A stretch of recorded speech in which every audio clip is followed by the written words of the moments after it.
성도 여러분 안녕하십니까? 호남 36 고등학교에서 봉사하고 있는 이정환입니다. 오늘 이 아침은 무명의 용사들이 가르쳐주는 기도라는 제목으로 하나님의 음성을 듣기를 원합니다. 오늘 본문의 말씀은 사무엘상 17장입니다. 너무 잘 아는 말씀입니다. 다윗과 골리앗의 전투를 기록하고 있는 성경장입니다. 여러분 이 성경장에서 주인공이 누구죠? 너무 쉬운 질문 드렸는데 저는 절대로 어려운 질문을 하지 않습니다. 다윗입니다. 너무나 잘 아는 말씀이고 저 또한 이 성경의 본문으로 다윗에 대해서 여러 번 많이 설교했습니다. 그러나 오늘 이 성경을 통하여 여러분과 함께 나눌 말씀의 주인공은 다윗이 아닙니다. 다윗과 골리앗의 싸움 중에 그 이름도 기록하지 못했던 무명의 많은 용사들이 있을 것입니다. 다윗과 골리앗이 대치하고 있는 사이 다윗 뒤에는 수천 명의 많은 군인들이 있었습니다. 그러나 그들이 어느 성경 한 절에도 이름은 남기지 못하였고 이스라엘의 군대라고만 성경이 표현하고 있습니다. 오늘 저는 이들의 모습을 통해서 하나님이 우리에게 전하시고자 하시는 뜻이 있다고 믿고 오늘 이들의 모습을 좀 주목해 보면서 하나님이 우리에게 하시고자 하는 음성을 듣기를 원합니다. 먼저 이 전투에 참여하고 있는 이 병사들의 상태를 성경이 기록하고 있습니다. 사무엘상 17장 11절입니다. 제가 봉독하죠. 사울과 온 이스라엘이 블레셋 사람의 이 말을 듣고 놀라 크게 두려워하니라. 엘라 골짜기에 블레셋과 이스라엘이 싸움을 위하여 모였습니다. 고대 전쟁은 대치하고 때로는 오랜 시간 서로 간을 보며 전투를 미룰 때가 많이 있었습니다. 지금 이스라엘과 블레셋도 비슷한 상황인 것 같습니다. 그들 중에 블레셋의 탁월한 장군 골리앗이 나와 싸움을 도두고 있는데 이스라엘 백성들 전체가 크게 두려워하고 있다고 성경은 기록하고 있습니다.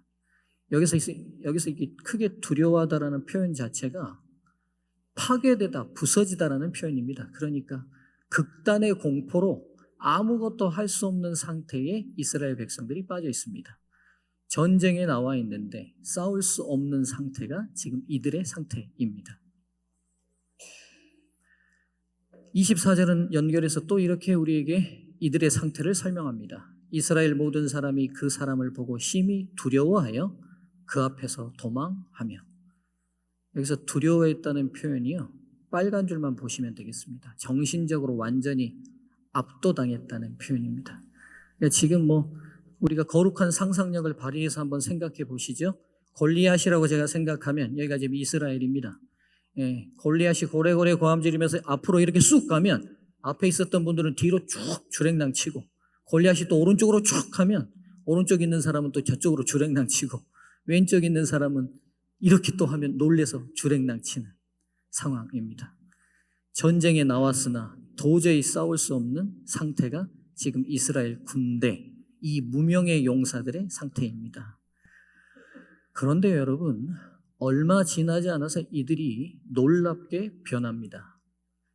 같은 성경장 52절은 놀라운 반전의 모습을 보여줍니다.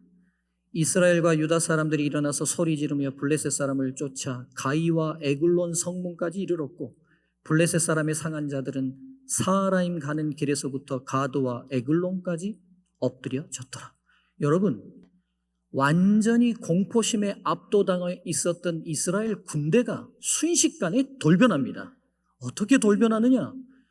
어떤 용사에게도 나오지 않았던 용기 백배하여 블레셋 사람들을 공격하기 시작하는데, 여러분 여기서 나오는 가이와 에글론은요, 블레셋 성입니다. 그러니까 그들이 싸움인 엘라 골짜기를 뛰어넘어 블레셋 군인들을 무찔러 가면서 어디까지 공격해 갔냐면 블레셋의 성문 앞까지 당도해 버린 겁니다. 저는 이제 성경을 읽으면서 이게 의문이었던 거예요. 사람이 극도의 공포와 극도의 두려움으로 아무것도 할 수 없는 완전히 디프레션 되는 상황에서 어떻게 이들이 순식간에 돌변했냐는 거예요. 오늘 이 성경장은 재림교회를 보고 있는 모습 같다고 저는 느낍니다. 제가 3대째 재림교회입니다. 저희 교회가 시간이 지나면서 더 성장하고 더 힘이 있고 더 젊어졌습니까? 제가 어렸을 때는 학생도 많고 청년도 많고 우리 고향교회 여수중앙교회가 아주 활기가 넘쳤습니다. 물론 지금 뭐 활기가 넘치지 않다라는 표현은 아닙니다. 우리 교회가 시간이 지나면서 더 활기 있고 더 용기 백배하고 더 힘이 있는 교회라기보다는 우리가 보고 있는 우리의 모습이 때로 절망스러울 때가 있습니다. 이게 현실입니다. 제가 호남섬유 고등학교에서 아이들을 가르치는 교목인데요.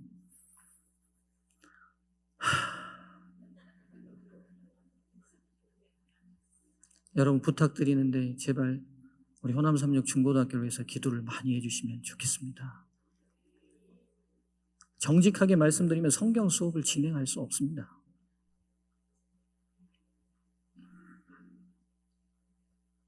이 교육청에서 아이들에게 다 패드를 무료로 나눠주거든요. 조그마한 컴퓨터를. 아이들이 성경 수업 시간에 다 그거 보고 유튜브 보고 있습니다. 믿지 않는 아이들이 보는 거는 괜찮습니다. 제 자식도 그러고 있습니다. 이거 어떻게 해야 합니까?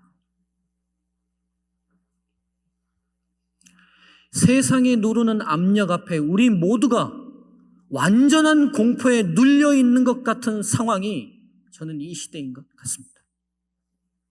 목사인 저도 예외가 아닙니다. 교실을 들어가는 게 도살장 끌려가는 것 같은 마음일 때가 많습니다. 휴일이 끼어 있으면 기쁠 때가 많습니다. 수업 안 했어요.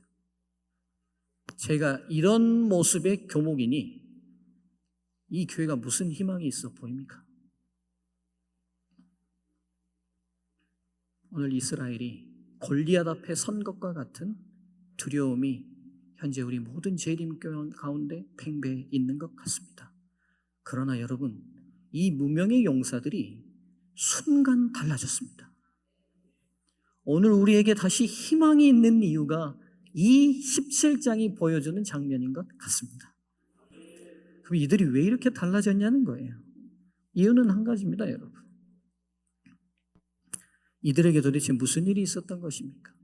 완전한 공포에 눌려 있었던 이들에게 도대체 무슨 일이 있었길래 이렇게 용기 백배하여 적의 성 앞에까지 완전히 당도할 수 있었던 용기와 힘과 능력이 어디서 왔습니까? 사무엘상 17장 51절 그들이 52절에 보였던 용기 바로 앞에는 이 장면이 기록되어 있습니다. 다윗이 달려가서 블레셋 사람을 밟고 그의 칼을 그 집에서 빼어내어 그 칼로 그를 죽이고 그 머리를 베니 블레셋 사람들이 자기 용사의 죽음을 보고 도망하는지라. 다윗이 누구를 죽였어요? 골리앗을 죽이는 장면이 그 사이에 끼어 있어요. 완전히 공포와 두려움에 눌려 있어서 아무것도 못하던 이스라엘 백성들이 완전히 달라진 그 장면 사이에는 하나의 장면이 끼어 있어요. 다윗이라는 한 소년이 골리앗이라는 거대한 군인을 무찌른 한 장면이 끼어 있는데 이 장면 이후에 이들이 이렇게 돌변합니다. 여러분 질문 드리죠. 골리앗과 다윗의 싸움에서 승리는 누가 한 것입니까? 다윗이 했어요. 패배는 누가 했어요? 골리앗이 했어요. 근데 도망은 누가 갑니까? 블레셋 전체가 갑니다. 승리 그리고 싸움은 또 누가 합니까? 이스라엘 전체가 해요. 여러분 이 싸움에서 승리는 다윗이고 패배는 골리앗이라는 개인들이 한 싸움이 전체가 싸운 것처럼 한쪽은 완전히 무너지고 한쪽은 완전히 승리합니다. 왜죠? 이유가 뭡니까?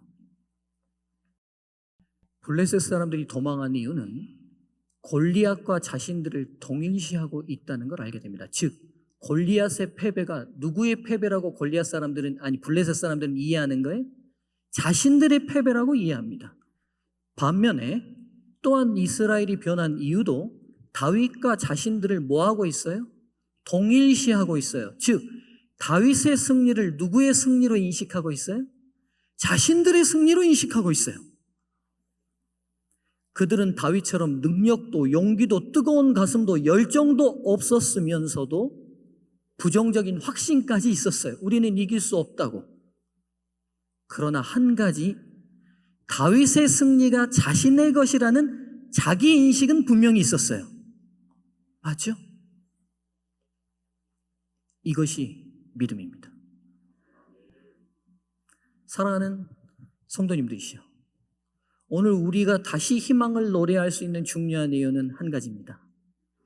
우리 주 예수 그리스도께서 십자가에서 승리하셨습니다. 복음은 명료하고 단순합니다. 주님이 승리하셨습니다. 그래서 우리에게 희망이 있습니다. 제가 끊임없이 우리 아이들에게 나아갈 용기는 우리 예수님이 저에게 주십니다. 사랑하는 성도님들이시여, 교회가 노령화되고 젊은이들이 떠나가도 우리가 이 재림의 사역을 마칠 마지막 남은 백성입니다. 여러분 한 사람 한 사람 제가 위대해서가 아니라 우리 주님이 승리하셨기 때문입니다. 그 주님이 승리하셨고 이 사역을 마치실 겁니다. 우리는 가끔 선악의 싸움을 착각합니다. 내가 싸워서 사단을 승리하는 것이 아닙니다. 이 교단이 싸워서 복음을 마치는 게 아닙니다, 여러분. 이미 사단과 싸워서 승리하신 그리스도 안에 우리가 있기 때문입니다. 이 재림 교회가 예수의 뜻에 따라 살기 때문에 하나님이 이 교회를 통해 당신의 사역을 마치실 것입니다. 여러분 이게 뭔지 아신가요? 네. 딱지. 진도는 딱지라고 부릅니까? 전주는 딱지라고 부르신가요? 네. 진도는 뭐라고 부르세요? 빠찌. 예. 이렇게 통일이 어렵잖아요. 그러니까 통일이 이렇게 어려운 겁니다, 여러분. 우리 전라도 땅에서만 해도 이게 지명이 다 다릅니다. 여수는 빠침이라고 불렀습니다. 제 고향이 여수거든요. 제가 교동 오고리에서 나고 자라고 컸습니다. 제 어렸을 때 여름날이 돼서 이 교동 오고리 뒤에 큰샘골이라는 골목이 있는데 그곳이 되면 아이들이 전부 다 빠침을 가지고 모입니다. 그리고 밤 늦게 어머니가 밥 먹으라 부를 때까지 빠침치기를 합니다. 저는 꽤 좋은 빠침 생산 공작을 가지고 있었습니다. 저희 아버님이 사진관을 하셨기 때문에 사진협회에서 오는 책자들이 아주 좋은 용지를 사용했어요. 그러다 보니까 그런 용지가 없는 애들은 신문지 접어서 가지고 오거든요. 우리가 안 쳐줍니다. 신문지는 안 돼요. 적어도 스케치북 앞장 정도는 돼야 빠침 세계로 들어올 수 있어요. 네, 저는 용지가 좋다 보니까 제가 동네 아이들 빠침을 많이 땄어요. 빠침 메고 집에 돌아갈 때는 여러분 세상이 다 제 거인 것처럼 교동 오거리가 리더 사진관집 아들 때문에 돌아가는 것처럼 제가 느껴졌어요. 근데 저희 집 여러분 이제 예전에 시내에는 양화점, 양복점, 의상실 다 만들어 입고 신던 시절이라 교동 오거리 그런 것들이 많았는데 저희 집 바로 옆에는 럭키 양화점이라고 저희 아버님이랑 의형제 맺고 사시던 집이 있었어요. 그리고 거기 막내 아들이 저랑 동갑이었어요. 근데 이놈이 저한테 매일 빠침을 쳐요. 그날도 제가 큰샘골 골목길에서 이놈 빠침을 다 따가지고 집으로 돌아왔어요.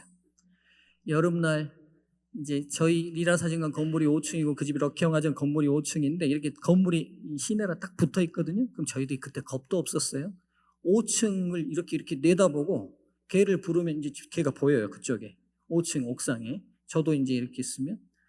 근데 제가 이제 다 딴 빠침을 한 장, 두 장 세고 그 행복감에 젖어 있는데 얘가 영태인데 5층에서 이렇게 내다보고 빠침을 한 장 들고는 정환아 빠침치기 하자 그래요. 근데 여러분 다 땄다고 안 나가면 안 되잖아요. 그렇죠? 이게 상도덕에 안 맞잖아요. 그래가지고 제가 그래 그러고는 제가 이제 다 바구니에 들고 골목으로 큰 샘골 뒷골목으로 갔습니다. 아니 그랬더니 이 녀석이 누구를 데려왔냐면 그 바로 위에 형이 있었거든요. 5살 많은 지 형을 데리고 왔어요. 그래서 이제 안 해야 맞는데 이거 빠침세계의 룰을 완전히 깼어요. 얘가 지금 맞는 나이대가 해야 되잖아요. 우리는 초등학생이고 그 형이 중학교 다녔거든요. 중학교 다니는 어게임을 제가 어떻게 이기겠어요. 시작됐는데 한 장, 두 장, 석 장, 넉 장 읽기 시작하면서 전부 다 그 많은 사진가 협회가 제공했던 그 좋은 빠침을 다 잃었어요. 빈 봉다리만 들고 집으로 돌아오는데 저희 사진관 2층이었거든요. 하늘이 샛노래요. 하늘이 무너진 것 같고 집으로 올라갈 그 계단을 올라갈 힘이 없어요. 어디 가서 확 죽어버렸으면 좋겠어요.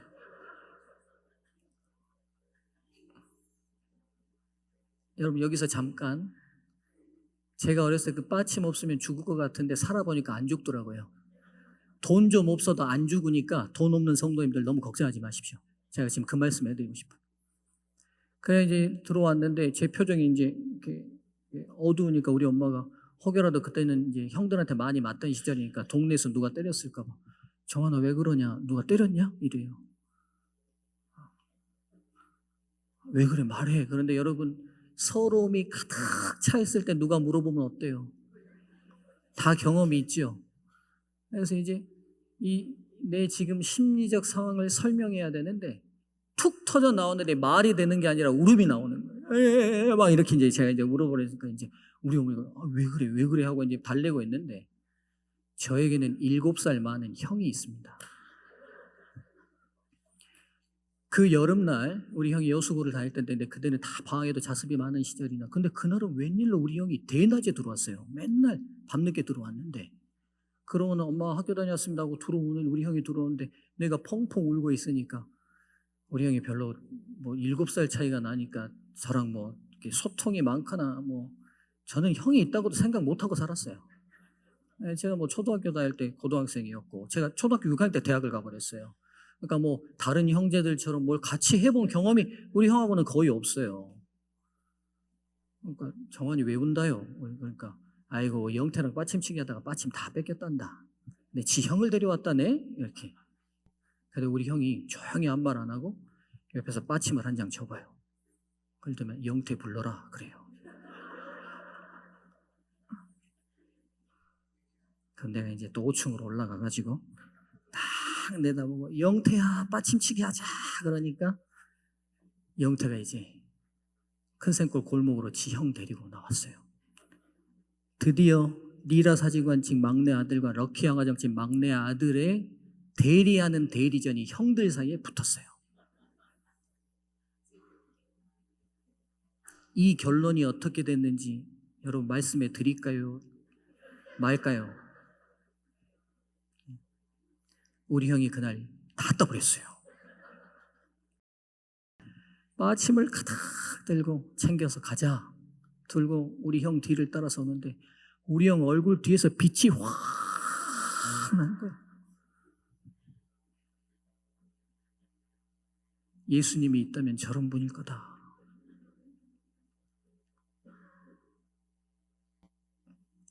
제가 이 어린 추억을 설명하는 이유가 있습니다. 나에게도 대신해줄 형이 있었는데 나는 그 형을 인식하지 않고 살았어요. 있어도 여기지 않으면 없는 것과 똑같습니다. 여러분 우리의 기도는 우리의 형편이나 우리가 갖고 싶은 뭔가를 간구하는 게 아니에요. 여러분 기도는 모든 것을 이루신 예수 그리스도를 다시 확인하고 바라보는 거예요. 오늘 아침의 기도는 그런 기도가 되면 좋겠어요. 우리의 형편과 처지를 보면 너무 절망스럽고요. 할 말도 별로 없어요. 주님 외에는 방법이 없으니 주님이 다 이루신 승리, 우리의 승리로 우리가 받아들일 것이니 우리 눈에 예수 그리스도만 선명하게 보여달라고 우리의 기도가 간결해지고 명료해지면 좋겠어요.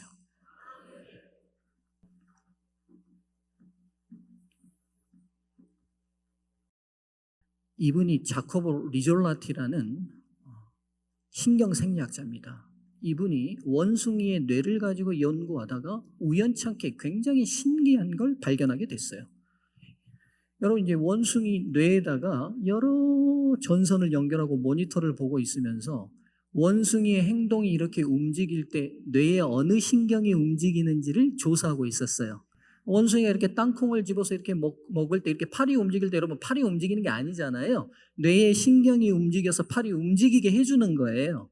그게 이제 움직이는 걸 알게 됐는데 우연찮게 이 원숭이가 먹고 있던 땅콩을 뺏어가지고 자기가 이렇게 먹었는데 원숭이가 이렇게 빤히 자기가 먹고 있는 걸 보고 있는데 놀랍게도 원숭이가 자기가 집어서 먹을 때 움직이던 뇌 영역에서 똑같이 반응이 일어나는 거예요. 그러니까 보고만 있어도 뭐하고 있는 거예요? 행동하는 것처럼 반응이 일어나는 거예요. 그래서 이렇게 거울처럼 반응하는 신경세포가 있다라고 생각을 해서 거울신경세포라는 세포를 이름을 붙였어요. 연구는 계속됩니다. 반복되고 반복되면서 여러분 옆에서 옆 사람이 누가 주워 콕 찌를 때 보고만 있어도 움찔하죠. 이게 거울신경세포 때문이에요. 누군가 책장을 넘길 때 손을 탁 베면 내 손이 안 베도 어때요 여러분? 움찔하죠. 내 뇌가 같이 반응하는 거예요. 나가서 여러분 우리가 월드컵 때나 모르고 한일전 때 축구하면 공은 누가 차고 있어요? 선수들이 차는데 흥분은 누가 합니까? 보는 사람이 하고 있어요. 이게 왜 그러냐? 우리 안에 봄으로 통하여 하는 사람과 똑같이 반응하는 거울신경세포. 이제는 이 연구가 발달해서 신경세포만 있는 게 아니라 신경망이 있다는 걸 발견했어요. 여러분, 이 신경망이 강화되면 어떻게 되느냐? 너와 나의 경계가 무너져요. 그래서 사랑을 기피하는 부부들은 나이가 먹어갈수록 닮아갑니까? 안 닮아갑니까? 우리 하표장님 부부 얼마나 많이 닮으셨어요? 남매 같잖아요. 이게 원리가 그래요. 서로 계속해서 상대를 바라보며 반응하면 너와 나의 경계가 무너져요. 성화가 뇌과학적으로 맞는 거예요. 끊임없이 예수 그리스도를 바라보면 그분이 이루신 행동, 그분이 이루신 말투, 그분이 이루신 모든 행위가 내 것이 되는 거예요. 그와 내가 무너져 버리는 거예요. 그래서 주님이 원수를 용서하셨던 것처럼 나도 가능해지는 거예요. 누구 때문에요?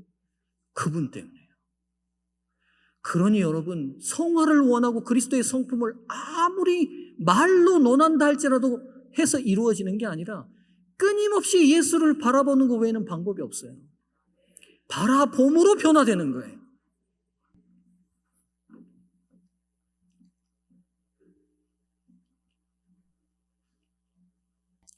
사도 바울이 이 사실을 깨달은 거예요. 갈라디아서 2장 20절 내가 그리스도와 함께 십자가에 못 박혔나니 그런즉 이제는 내가 사는 것이 아니요 오직 내 안에 그리스도께서 사시는 것이라. 이제 내가 육체 가운데 사는 것은 나를 사랑하사 나를 위하여 자기 자신을 버리신 하나님의 아들을 믿는 믿음 안에서 사는 것이라. 바리새인 중에 바리새인, 온 삶으로 율법을 다 완수하려고 평생을 살았던 이 사람이 그 인간의 모든 절벽 가운데 깨달은 것이 무엇이냐? 복음의 이 정수예요. 그렇구나. 내가 이루는 것이 아니라 그리스도께서 이루신 것이 내 안에 재현되는 거구나. 그래서 사랑하는 성도님들이시여, 믿음의 주여 또 온전케 하시니 예수를 바라보시면 좋겠습니다. 여러분, 우리가 이 성경에서 굉장히 많이 알고 있는데 앞에 있는 빨간 부분을 더 주의하셔야 돼요. 믿음의 주여 또 온전케 하시는 이인. 여러분, 믿음 내가 믿고 싶어? 믿음이 누구 거라고요, 여러분? 믿음이 예수님 거예요, 여러분. 착각하시면 안 돼요.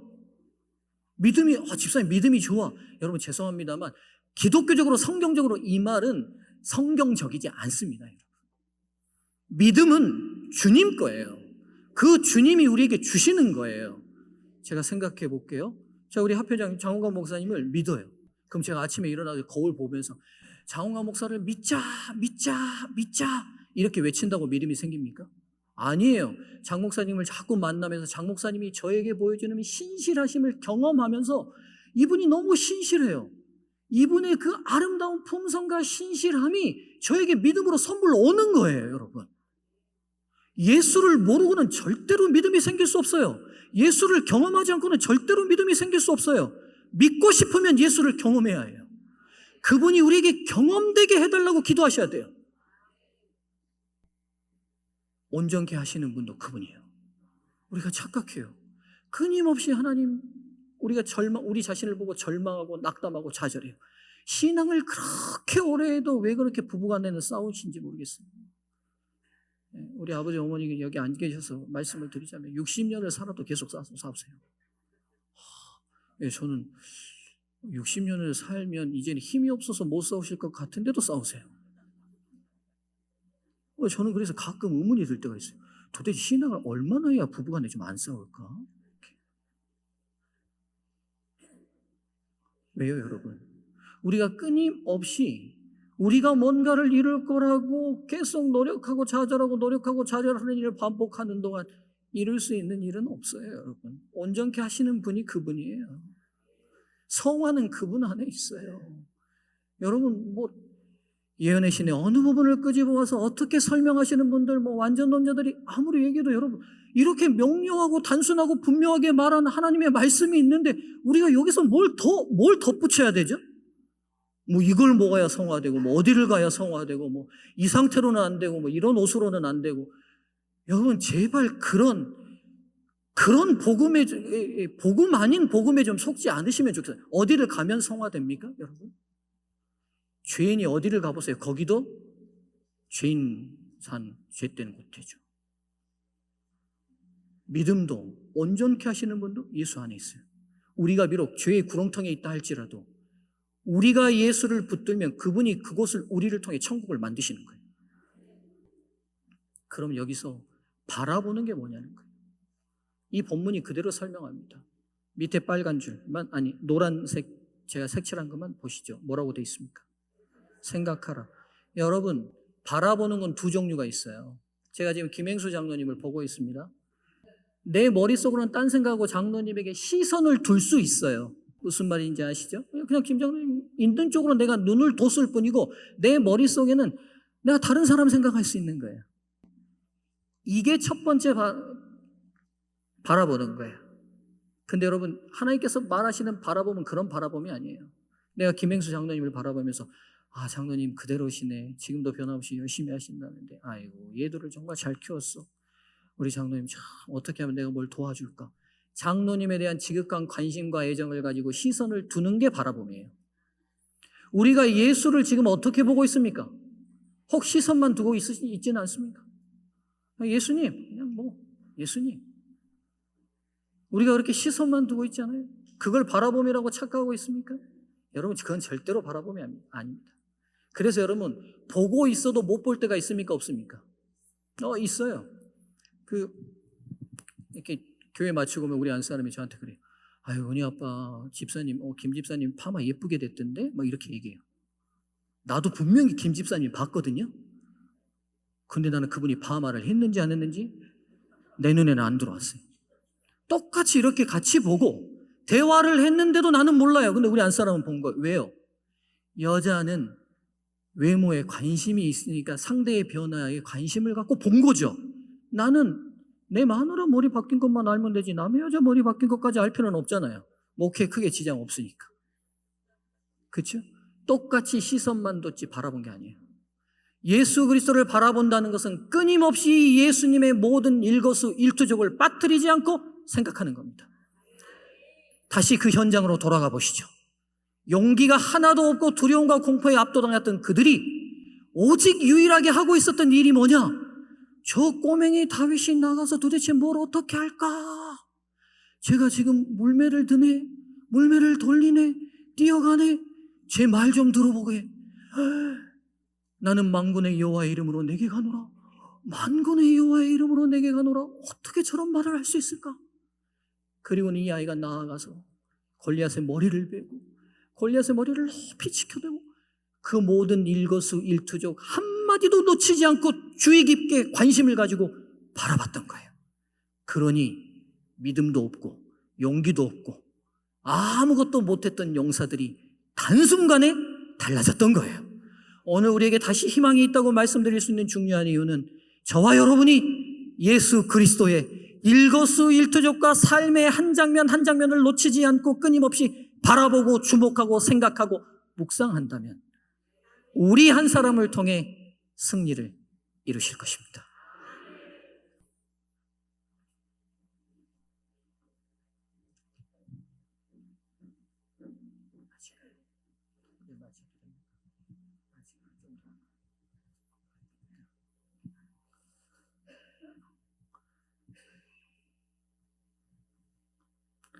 제가 좀 망설여지는 부분이 있는데 여기서 딱 맞춰야 될지 아니면 제 부족한 경험을 한 가지 나누고 맞춰야 될지를 고민하고 있는데요. 네. 우리 어머니가 여자 말은 꼭 들으라고 하셨습니다. 그래서 여자 말은 듣겠습니다.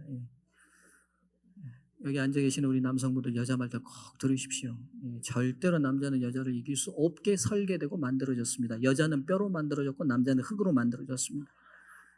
뼈가 꼭 이기게 돼 있습니다. 그러니까 처음부터 자존심 상해서 너무 많이 긁히고 난 다음에 포기하지 마시고 긁히기 전에 빨리 말을 들으시면 좋습니다. 김인대 장로님이 안 보이시네요.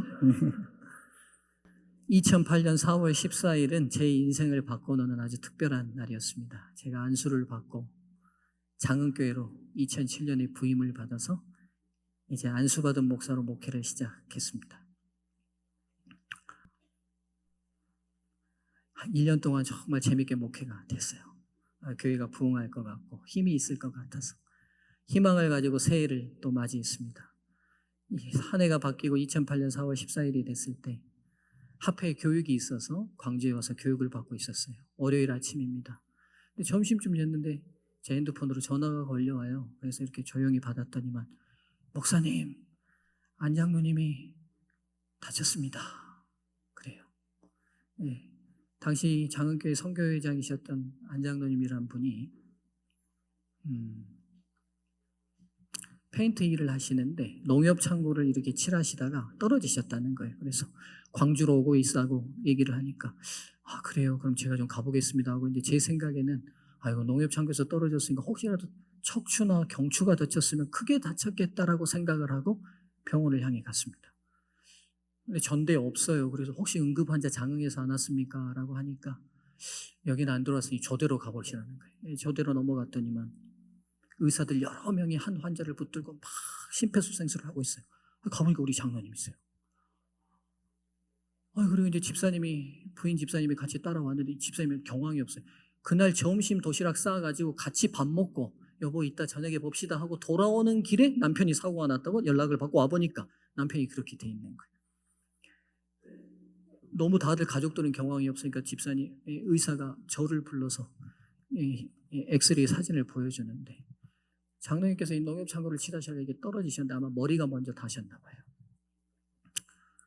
두개골이 여기서부터 여기까지 선명하게 금이 쫙 갔어요. 그래서 의사가 저에게 하는 얘기가 선생님, 이 선생님께서는 이미 돌아오실 때 이미 그 현장에서 생명을 다하신 것 같지만 의사로서 도리를 다해야 되기 때문에 하는 일입니다만 그냥 모시고 가셔서 장례 치르셔야 합니다. 이렇게 얘기하는 거예요. 그때가 50대 중반이셨고 교회 기둥 같은 장로님이셨죠. 의사들이 다 물러가고 제가 이제 장로님 근데 진짜 편안하게 누워 계세요. 잠든 것처럼. 장로님 일어나세요. 갑시다. 그럼 일어날 것 같아요. 장로님 근데 불러도 답이 없어요. 모시고 이제 장흥에 있는 장례식장으로 내려가는데 그때 제일 나이가 많은 집사님이 여기 두 따님이 와 계십니다. 김연아 집사님이라고 그 당시 92세셨습니다. 그때 제일 어린 아이가 제게 둘째 낳은 둘째 딸이었는데 우리 한 사람이 포대기에 없고 그 92세 할머니까지 그 장례식장에 다 장학교인들이 나와 있어요. 제 인생에서 가장 슬픈 장례식이었어요. 이 장로님이 당시 치대 다니는 큰아들, 재수하는 작은아들, 그리고 이제 마음이 좋으셔가지고 그 부부가 어린 딸아이를 입양해가지고 5살 된 희진이라는 아이가 우리 큰딸이랑 동갑이었는데 있었어요. 장례를 다 치르고 낙심되어 있는데 4월 14일인데 5월 1일 아침이 됐는데 갑자기 사택 전화가 따르릉 울려요. 받았더니만 목사님, 우리 아들 살려주세요. 그런데 우리 교회 집사님이신데 아들이 군대에 있을 때 무슨 일이 있었는지 모르겠지만 이 친구가 뭐 정신적으로 그 충격이 커가지고 우울증을 앓게 됐나 봐요. 그 아이가 그날 밤에 제초제를 마시고 자살을 시도한 거예요. 네, 이 제초제는 살 가망이 진짜 별로 없습니다. 아니 다 타버리잖아요. 제가 그 아침에 전대로 차를 운전해 가면서 하나님 이 아이만큼은 살려주시라고. 교회가 안 그래도 절망 중에 있는데 또 이 소식이 접하면 우리 교인들이 얼마나 낙심하겠냐고 도와주시라고. 제가 기도하다가 앞차를 또 받아버렸어요. 제가 가는 길에 또 사고가 났는데 제가 몸이 아프고 이런 거 아무 생각이 없어요. 그러니까 렌트 빨리 해가지고 이제 가서 오는데 하나님께서 다행히 이 아이는 살리셨는데 그 뒤로도 이 친구가 2번을 더 이런 시도를 해요. 여기서 좀 멈추면 좋겠는데 9월이 됐는데 장안교회 혼자 사시는 한 노총각이 계셨는데 이제 좀 결혼을 해보시겠다고 싶어가지고 모아놓은 돈들을 다 가지고 베트남으로 아가씨를 구하러 갔다가 사기를 당해가지고 거기서 돈을 다 떼이고 오신 거예요. 이제 이게 너무 비관스러웠는지 이분이 수건으로 목을 메고 돌아가셨어요. 여기서 좀 멈추면 좋겠는데 그 해가 가기 전에 우리 남자 수석 집사님이 급성으로 암이 오셔가지고 제가 섣달 금음날 하관을 하게 됐어요. 2008년 한 해 동안에 이정환이라는 사람이 목회하는 이 교회 안에서 연달아 이런 일이 생기니까 옛날 우리 어른들이 사람 잘못 들어오면 집안 망한다고 목사 잘못 들어와서 교회가 이런 난관에 부딪혔는지 어느 누구 우리 교인들이 그런 말 하지 않지만 제 마음에 그런 생각이 드는 거예요. 어떻게 희망의 노래를 얘기해야 될지 저도 모르겠고 제가 여러분 되게 소심한 사람입니다. 그러다 보니까 이제 제 스스로가 공격이 되는 거예요. 너무 부족해서 이런 일들이 생기는 게 아닌가. 근데 참 감사하게도 저에게는 제 믿음의 후견인이 되시는 저희 어머니가 계시는데 제 이 낙심된 마음을 어떻게 하셨는지 그날 우리 어머니가 전화를 하셨어요. 이 목사, 내가 힘이 없이 대답하니까 우리 어머니 하는 말이 자네 책임이라고 생각하지 마 이러시는 거예요. 그 말이 제 마음에 성령의 위로처럼 들리는 거예요. 자네 책임이라고 생각하지 마. 그리고는 제가 번쩍 뛰었어요. 뭐가 뛰었냐? 교회의 주인이 누구십니까? 예수님이십니다. 근데 제가 주인인 것처럼 고민하고 갈등하고 내가 어떻게 할 수 없어서 절망하고 있었던 거예요. 내 책임이 아니에요. 주님이 주인이시니 주님이 책임지실 거예요. 제가 그 사실을 놓치고 있었던 거예요. 그리고 우리 어머니가 그 다음 중요한 말씀을 하세요. 오직 예수. 오직 예수. 성도들이 낙심 중에 있을 테니 기도하며 말씀 잘 준비해서 예수님을 높이 들라는 거예요.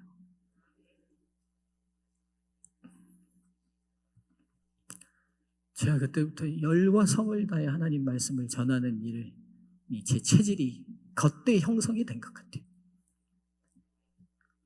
그리고 깊이 기도하고 깊이 말씀 보면서 오직 예수님 외에는 답이 없다는 생각으로 성도들에게 예수를 높이 들고 예수님 바라보자고 성도들에게 호소하기 시작했어요. 그렇게 암울했던 그 해가 지나고 2009년이 됐는데 안장로님을 여인 미망인 이 허집사님이 안장로님 앞으로 들어있었던 생명보험이 2천만 원이 나왔다고 소식을 들었는데 그때 안장로님의 빚이 5천만 원이에요. 근데 이 집사님이 뭐라고 하시냐면 목사님 이 교회를 생명처럼 사랑했으니 우리 남편이 남편 생명값을 자기들을 위해서 쓰지 않고 하나님께 드리겠다는 거예요. 2천만 원을 가지고 교회 직원회가 열렸는데 이 돈이 어떤 돈인지를 아니까 유구무원이에요. 이 돈을 어떻게 써야 될지 아무도 말이 없어요. 근데 이 안장로님 살아계실 때 이 휠체어를 타고 오시는 장애인 한 분이 계셨는데 이 장흥교회 그때 2층이었거든요. 장로님하고 제가 얘기할 때 이게 휠체어를 돌아오는 이렇게 길을 하나 만들면 좋겠다라고 생각을 했었어요.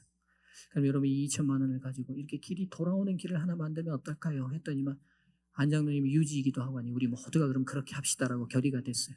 근데 여러분 알다시피 시골교회 성도들이 얼마나 다 힘들고 어렵습니까? 작년에 저희가 차량원금에서 차를 새로 구입했어가지고 제가 교인들 앞에서 공식적으로 건축원금은 없습니다. 이 자금으로만 공사를 마무리할 겁니다. 라고 제가 선언을 했어요.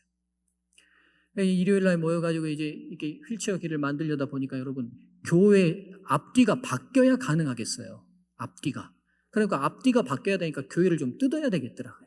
일요일 날 교인들이 모여가지고 뜯기 시작했는데 여러분 여기 뜯고 나면 또 여기도 좀 뜯고 싶잖아요. 예. 여러분 집 고쳐보신 분 그러시죠? 그러니까 여기 뜯다 보니까 여기 뜯고 여기 뜯고 여기 뜯고 보니까 지붕까지 다 뜯었어요. 그래가지고 이제 그날 화요일 날 두 분 제일 연로하신 장로님하고 저하고 앉아가지고 아이고 장로님 우리가 대중 없이 너무 많이 뜯어놨다고 이거 어떻게 할지 모르겠다고 붙일 수도 없고 막 고민하고 있는데 갑자기 누가 사택문을 톡톡톡톡톡 두드려 나가봤더니만 백혈병을 앓고 있었던 한 성도님이 백혈병이니까 얼굴이 늘 하얗죠. 환하게 웃고 목사님하고 들어와요. 그래서 들어오세요 그랬더니만 장로님 두 분 안고 저 앉아있는데 이분이 품에서 주섬주섬 신문지를 꺼내들면 펼치는데 그 안에 200만 원이 들어있어요. 이게 무슨 돈입니까? 물어봤더니만 자기도 잊어버리고 있었는데 보험금 타오라고 연락이 왔더라는 거예요. 이 보험금을 타는 그 자리에서 이분이 시한부 판정을 받았는데 우리 복음을 깨닫고 그때 5년째 살고 있었어요. 내가 이 교회와 하나님 덕에 살았는데 이 자금은 하나님 성경 고치는 데 드려야겠다라고 생각이 됐다는 거예요.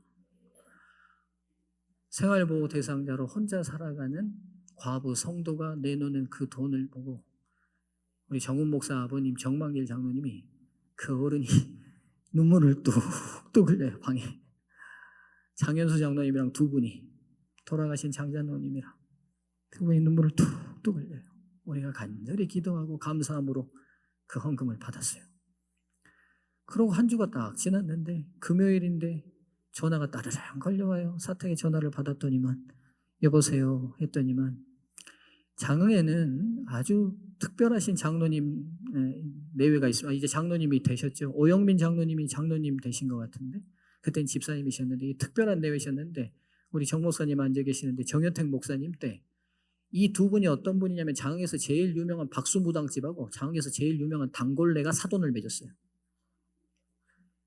근데 정현택 목사님 때 이 무당 할머니 그리고 이 두 분이 우리 교회로 들어오시게 된 거예요. 복음을 받아들이고 이 두 분 집사님 이제 이 젊은 두 분 집사님의 이 부인 집사님이 이 시어머니가 강신무였습니다. 진짜 신이 임하는 무당이어서 아주 영험했나 봐요. 그래서 애기 귀신이 들어올 때도 있고 처녀 귀신이 들어올 때도 있고 막 이러다 보니까 이 여자 집사님이 이 시어머니를 모시면서 굉장히 힘들었어요. 근데 이 시어머니가 드디어 복음 받아들이고 죽으면서 네 나 모시느라 고생 많았다고는 목에 차고 있었던 한 양짜리 금목걸이를 풀어서 유품으로 주고 가신 거예요. 근데 이 집사님이 성경을 읽다가 출애굽기에서 성전을 지으면서 백성들이 귀고리와 목걸이를 빼서 드렸다는 장면을 읽고 본인도 드리고 싶다는 생각이 든 거예요. 그리고 목사님 제가 이 목걸이를 하나님께 드리고 싶은데 드려도 되겠습니까? 저한테 그래요. 집사님 원하시면 그렇게 하십시오. 그때 그 한 양을 바꾸니까 103만 원이더라고요. 매주 이렇게 성도들이 장학교회 성도들이 자발적으로 헌신하게 들어오는데 6천만 원이 넘게 헌금이 들어왔어요. 그리고는 그걸로 리모델링을 다 마치고 선교 60주년 행사를 기쁨으로 치르게 됐어요. 근데 그 놀라운 일은 그 뒤에 하나님이 우리 성도들을 축복하시는데 그의 11조가 1억이 넘더라고요. 1억이 넘어요. 그리고 성도들이, 안 믿는 성도들이 계속 출석하면서, 그때 이제 합해서 100 플러스 정책을 했는데 100 플러스를 넘는 일들이 일어났어요. 사랑하는 성도님들이시요,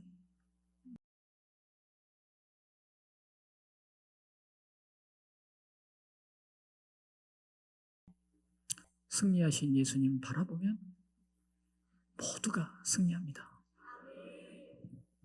이거 외에는 방법이 없습니다. 우리 모두가 어린아이부터 노인에 이르기까지 오직 예수가 우리 삶의 유일한 모토가 되기를 바라며 말씀을 마칩니다.